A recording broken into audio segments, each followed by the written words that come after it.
Olá, vamos retornar ao estudo sobre protocolos de roteamento, dando prosseguimento à aula passada. Nesta aula, eu estarei explicando o que são protocolos de estado de enlace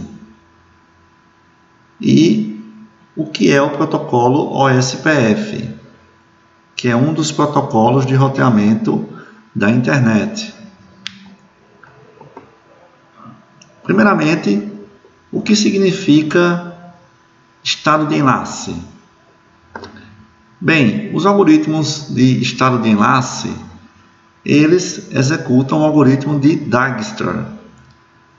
Se você nunca ouviu falar deste algoritmo, sugiro que você estude e procure saber como ele é implementado.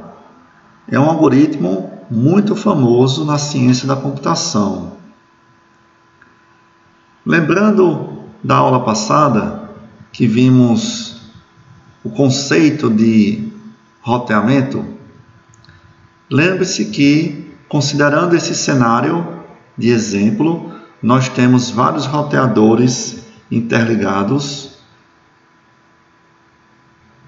Existem enlaces de comunicação entre roteadores e, associado a esse enlace, existe um custo.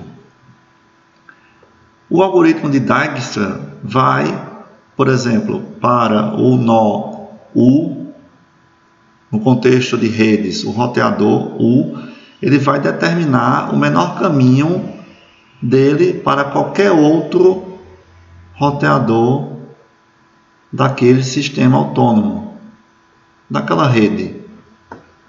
Então, por exemplo, ele vai saber que o melhor caminho de U para Z é pelo caminho XY. Esse algoritmo ele vai ser executado em cada nó, em cada roteador. Após o roteador obter informação sobre a topologia, ou seja, após o roteador conhecer a estrutura, as ligações, conhecer todos os nós e os enlaces de comunicação, ter aquele raio-x da rede, ele vai poder executar esse algoritmo e determinar o menor custo, o menor caminho para qualquer outro nó da rede. Então, todos os nós vão conhecer a topologia da rede e o custo dos enlaces. Como que isso ocorre? Como que os nós vão conhecer qual é a topologia? Quem é vizinho de quem? Por meio de mensagens broadcast, que compartilham o estado de enlace. É como se cada roteador enviasse para todos os demais quem são os seus vizinhos. E essas mensagens são repassadas para os demais, no que chamamos de enchente. Então, o que vai ocorrer é que todos os nós vão ter a mesma informação, todos vão conhecer a rede. Após isso, vão computar os caminhos de menor custo, por meio desse algoritmo, e cada nó vai ter sua tabela de roteamento, com a informação de qual é o custo, o menor custo para cada roteador.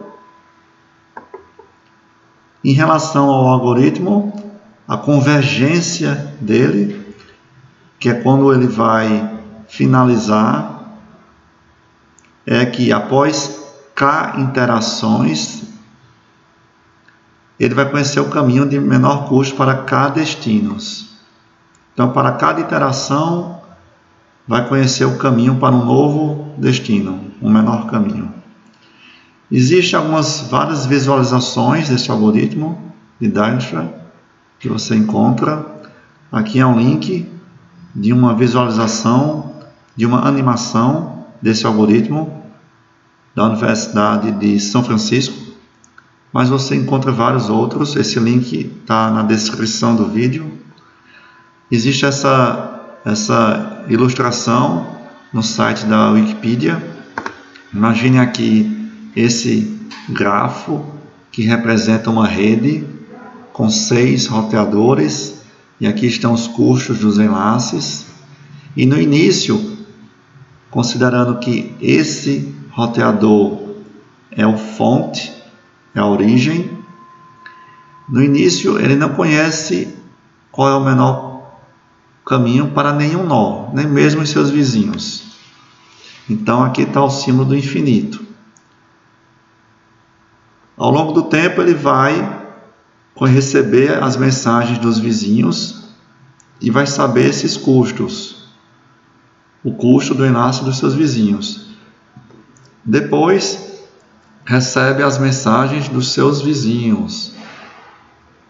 Então depois de um tempo ele vai ter essa visão completa, após a etapa de mensagens de broadcast. Após ele ter essa visão, ele vai executar o algoritmo. E aqui é uma animação do algoritmo. Primeiro vai determinando o custo para os vizinhos, depois para cada vizinho vai calculando agora a distância para os vizinhos de 2 saltos. Então já conheceu aqui do vizinho 2, está conhecendo agora os vizinhos do vizinho 3, os vizinhos do vizinho 6, e depois de um tempo ele finaliza o algoritmo. E vai saber, por exemplo, que para enviar um pacote para o roteador 5, ele deverá enviar no enlace de saída aqui para o roteador 3, porque esse caminho aqui é menor do que esse aqui, mesmo tendo um salto a mais. 9 mais 2 menor do que 14. Existe uma anotação que é importante para você entender o algoritmo. O C e J representa o custo do enlace, do nó I ao nó J. D, V é o valor atual do custo, da fonte até o destino V. Esse PV é quem é o nó predecessor, ou seja, o vizinho de V antes de chegar ao V, o nó que vem antes do destino. E N' seria o conjunto dos nós que já se conhece, o caminho de menor custo. Então, algumas informações importantes para entender esses algoritmos de estado de enlace. Por que tem esse nome, estado de enlace? É porque os roteadores vão conhecer como está o estado de enlace de toda a rede. Eles vão ter uma visão global. Esse aqui é um algoritmo global. E é importante entender que o custo dessa computação aqui do algoritmo de Dijkstra é bem menor do que o custo de obter toda a topologia da rede. Esse custo aqui é maior e é mais demorado. A troca de mensagens de estado de enlace é proporcional ao produto entre o número de roteadores e a quantidade de enlaces. Então, nesse exemplo aqui você tem 6 roteadores, você tem 1, 2, 3, 4, 5, 6, 7, 8, 9 enlaces. Então 6 vezes 9, 54. Então quanto mais roteadores e mais enlaces existirem, maior será o custo de obter essa topologia. Então imagine uma rede com muitos roteadores e muitos enlaces, esse custo cresce bastante. E qual é o protocolo utilizado na internet que utiliza essa técnica de estado de enlace? É o protocolo OSPF, que no nome dele diz que o menor caminho primeiro. Então ele vai determinar o menor caminho para todos os demais nós da rede. é um protocolo público, por isso o nome Open. Ele vai usar um algoritmo do tipo estado de enlace, que eu acabei de explicar. Existe a disseminação de pacotes, tá, por meio de mensagens broadcast. Cada roteador vai ter a visão global da rede, o mapa topológico. O OSPF usa justamente o algoritmo de Dijkstra para calcular as rotas e encontrar o menor custo. E essas mensagens de anúncio que vão informar quem são os meus vizinhos, tá, vão ser repassadas para todos os vizinhos e retransmitidas por eles, de maneira que todo o sistema autônomo receba aquelas mensagens, o que nós chamamos de flooding ou enchente, a inundação. Uma mensagem de informando quais são os vizinhos vai passar por toda a rede, todos vão receber. E essas mensagens OSPF, elas são transportadas diretamente sobre o protocolo IP. Tá? A gente vai ver na próxima aula que um protocolo, digamos, concorrente do OSPF, que é o RIP, ele usa o UDP para mandar as mensagens. Então, o fato de usar as mensagens diretamente sobre o protocolo IP da câmara de rede torna o protocolo mais eficiente.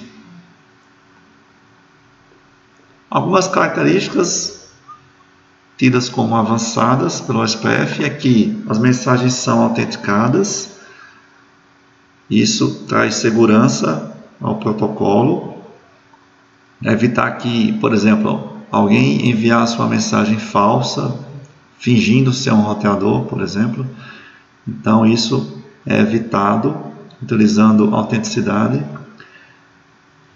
O OSPF permite saber múltiplos caminhos de menor custo, que tem o mesmo custo, porque é comum que se tenha vários caminhos que tenham o mesmo custo.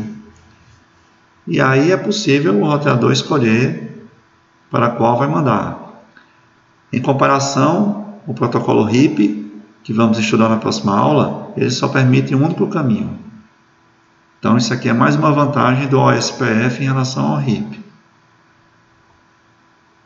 E o OSPF também permite uma estrutura hierárquica de um sistema autônomo. Isso aqui é bom quando o AS é grande, uma rede de uma grande corporação que tem uma grande quantidade de roteadores.